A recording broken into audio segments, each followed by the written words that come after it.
as his plans for the next. Vice President Edward Sekandi, Prime Minister John Patrick Amama Mbabazi, and his Deputy General Moses Ali are in another world, dozing the evening away, indifferent to what their boss is communicating.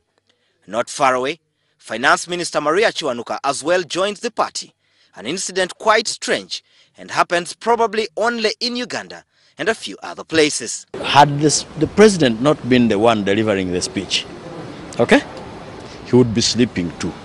These are the men and women that the president trusts to implement his vision of seeing Uganda transformed into a first world country in 50 years' time, and as such, many are raising questions on whether the decision of these top guns in government to sleep at such a critical hour does not affect their implementation as the nation continues to boast of terrible infrastructure, miserable roads, and yawning health facilities. It is really a very unfortunate situation because this is the time top officials in the government really needed to pay a lot of attention. The same sleeping group is the one that the president enjoys working with.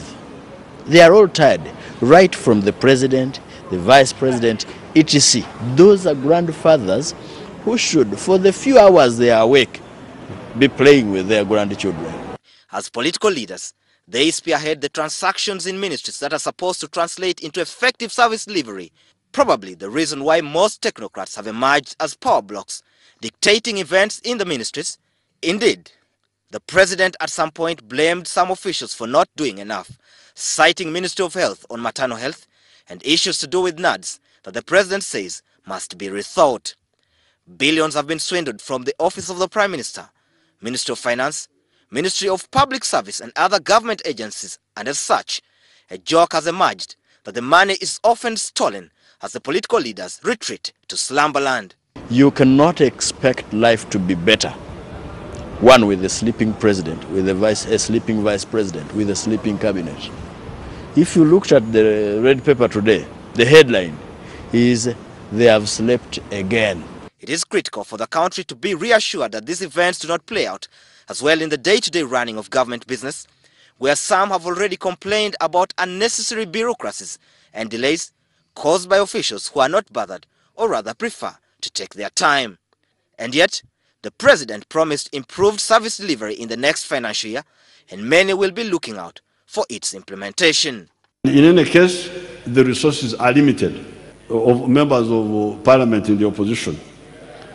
Think that Ugandans cannot understand that. You think Ugandans have not read the book of Genesis